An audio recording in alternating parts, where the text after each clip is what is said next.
Good morning, friends. I'm going to make this kind of a retrospective on the fall term of 2025. The way School Tomorrow is set up in my own mind, and that's where School Tomorrow is set up, is it goes 4 terms a year, always starting on the official equinox or solstice of the season. So the next, say, winter solstice is December 19th. No, excuse me, Wanderers is celebrating it on December 19th. But the 21st is the official date of the next winter solstice, and that will be mark the beginning of School of Tomorrow's winter term, and so on. So we're still in the fall term. And looking back, let's just start with the fall term slides. What I'm going to do quick here is overview and then a couple deep dives on some actual Jupyter Lab notebooks, which I want to reiterate. In this school, we do have a coding language. I use Python, and I think if you wanted to differentiate different curricula as to how they present synergetics, what characterizes my curriculum in contrast to any of the others I know about is it's Python intensive.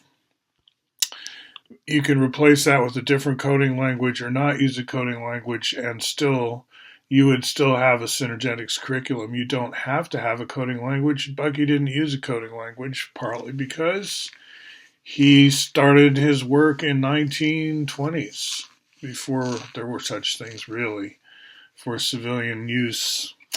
But as we moved along and got into the NASA era, a lot of the computations for Bucky's works in terms of domes and structures out in architecture land, those did get assistance from machine computing, but to whatever level was available at the time, right?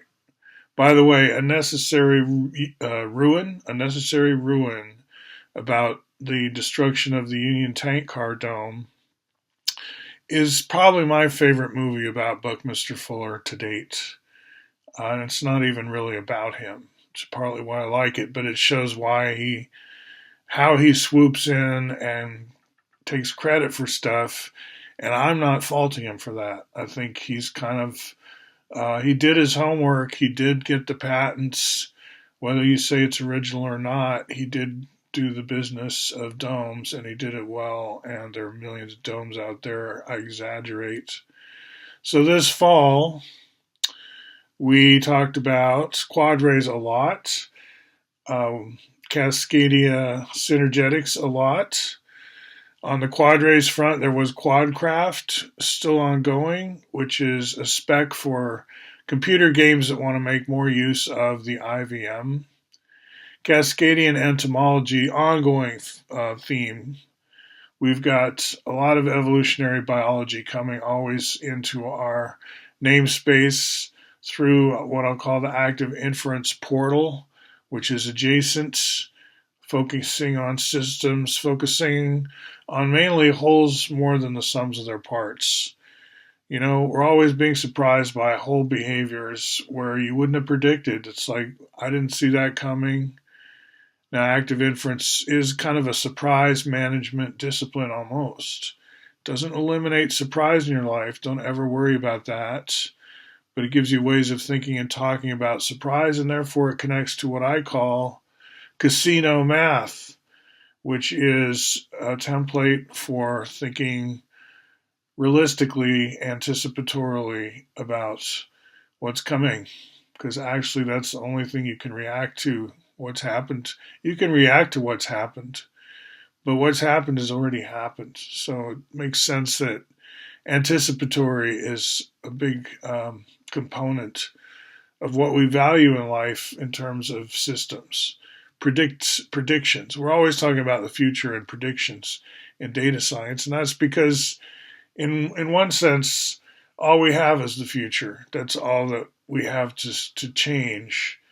But then, in another sense, we don't have the future. It's not here yet. But then we don't have the past either. In the language of the Markov chain and so forth, there's this very thin layer between past and present where everything really happens. You could call it the now layer. And on either side of it, we can talk about the Markov blanket. What happened right up to now and what's going to happen immediately next. It's almost like a differentiation problem. It's almost like calculus, isn't it? It's almost like physics. It's almost like deterministic models, and yet we know from chaos, from Wolfram, from a lot of math, that there are no shortcuts sometimes. The guarantee is not that all systems are predictable, but that simulation may be possible, just maybe you can't speed it up. So one big thing that happens is, like, when I say you can't speed it up, it could be that there's no way to simulate these phenomena accurately on into the future because the only computation complex enough is the phenomenon itself, is what I'm saying. Some things can't be simulated, like the weather, beyond, say, 15 days at the very most, because of the way things are set up in sort of the new kind of science way that we learned from Wolfram and so on. Incommensurability and so on. So a big trip by the cohort of Dante and Casey going out to the East Coast and visiting Bear Island and going to Rhode Island School of Design. That's part of what's in this album. Also, there's some talk by me looking back. I'm doing a lot of retrospective, so you'll find stuff in here about design science toys, EST, Werner Erhard, all that kind of stuff. Kind of going over similar territory to what's in the big, thick bio of Bucky that came out, say, 3 years ago? Alex Navala-Lee's Inventor of the Future, is that what it's called? A cautionary tale in some ways. Hey, it was high risk, but I don't think Bucky, by any conventional, Buckminster Fuller, was by any conventional measure a failure. You find that in a lot of accounts. It's like, oh, he tried so hard, but his car never became the car, his house never became the house. But what if the business was to put the prototypes out there knowing full well that this is not going to be the car or the house, right? Like, what if it's all going somewhat according to plan? People would need to learn synergetics more. And is that happening? Because that was kind of his goal, and it hasn't been a failure there. And I'm saying, well, judging from School of Tomorrow, looking back, fall term, all this kind of what's going on. This is a record of one of my slide decks here, going through real quickly, talking about some of the political stuff going on at the same time. I'd say we succeeded in that sense. We do have the curriculum we need, and it's not like it's finished evolving or anything. It's in its very beginning stages. But I'd say 50 years out from the publication of Synergetics, we have every sign of a working, evolving curriculum. Now, just to look at a couple recent notebooks at the end here, do check out that fall term folder if you want to catch up on what we were up to. Building a volumes table. I came back to this notebook. I noticed it was floating around, and I noticed it was not working in a lot of ways. There was broken parts, and I had just come off working on Hypersnakes, which is in Hilbert space and 4D in that namespace where you can have 5D, 6D, 7D, and it doesn't ever stop. Up around 8, 9D, they're not sure what the longest hypersnake is that's possible. And I leave it for you to follow these Tom Ace links into the whole literature, and also this XKCD cartoon is a good intro to this mathematical challenge. Think of it as kind of a Martin Gardner sort of open question, still amenable to breakthroughs, and there's algorithms involved, and again, it's computer intensive. And my little Python algorithms around the edges here are, again, more of a workout for those of you who are eager to learn a coding language, and Python in particular. Now, you may know several coding languages, and you may look down on Python because of X, Y, or Z. I've had students in the 8th grade, for example, who were pretty much C++ snobs, but I could tell why, given the kind of thing they were doing, speed related. If you've been into the world of languages for a while, you know that it's not one to rule them all. In my mind, there is no contention for the language. People are always talking about, is Python going to win? Is it all going to be Python someday? And it's, to me, that's like, oh, you're confusing this with religion or something. We call that somewhat derogatorily a religious war. When you get into a conversation about which computer language is really the best, if you're an wise old geek, you tend to walk away from those because it's not interesting in the least. It's not even a good question. People always want to know who's going to win. Like this, it's this very simple worldview that's how it's about what it's about. Someone utterly loses, someone utterly wins. That happens sometimes, but it's not even desirable most of the time. It's not even what you're looking for. It's not even a goal. I'd say that's true with synergetics. Am I trying to force a lot of people out of work because we're going to replace them with synergetics like AI? It's like, no. No, there's plenty real estate out there when you're talking cyberspace. There's room for this stuff. Coming backwards from the bottom, when I say this stuff, I'll just focus on this table and then quickly scroll up.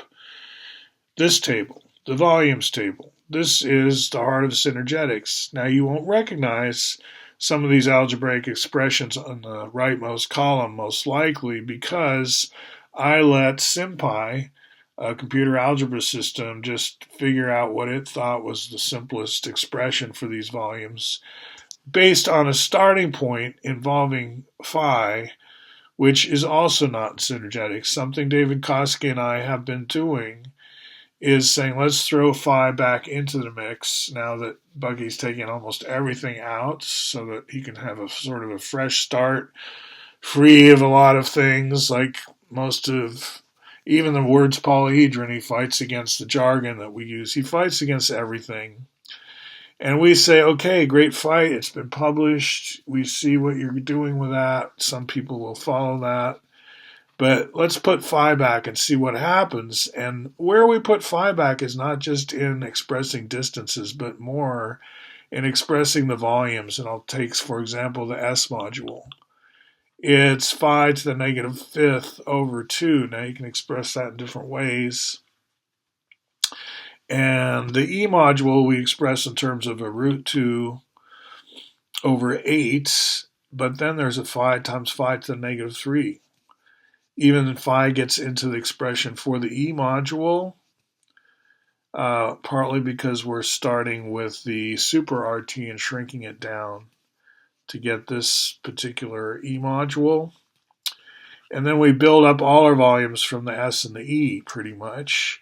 And so that's why the volumes table, although correct, is going to be a little bit alien even if you're into synergetics pretty deeply because you haven't taken this precise route before. And just to end up, just showing you some more of the Koski research, if phi becomes your focus, which it has been for him his whole life, then, just doodling around with phi a lot, check out these expressions for square root of 2 and square root of 3 in terms of phi. Kind of interesting. So if you're already what we might call a phi nut, and I know there are a lot of you out there, don't neglect synergetics anymore as phi-less because it is no longer phi-less. It is high fidelity. Ha ha. Okay, so that's looking back. Fall term. I hope that was edifying in some ways. There's a lot more, of course, that went on, and for that, check out my videos of this period, this time period. In fact, I would say check out all my 2025 videos if you want to get a really thorough education from the School of Tomorrow, but you don't necessarily want that. It's an option. There are a lot of us out there now teaching this stuff, so I am one source among many, and I appreciate that there's variety and that we don't all take the same approach by any means. That's where we expect synergy to arise going forward. Feel free to brief yourself on all this, jump in. Recall that there are slideshows behind a lot of what I do. My approach, the School of Tomorrow approach, has been to put slide decks online in the form of Google Slides. That was from the Dead Mathematician Society earlier this year. I gave a presentation to just a pilot test presentation to the faculty, and then we decided let's not bewilder the poor community college students with this really exotic material that pretty much nobody knows, which is kind of partly why it's fun to teach it. It's so I call it being orange and black pilled. Again, that's kind of part of my idiolect. Anyway, interesting stuff. Worth becoming a teacher of it is what I'm saying. Not just a student, but you have to be a student first to get up to where you want to be able to teach it. Okay, so looking back, join us for the winter term starting December 21st, 2025, and I'll see you guys down the road.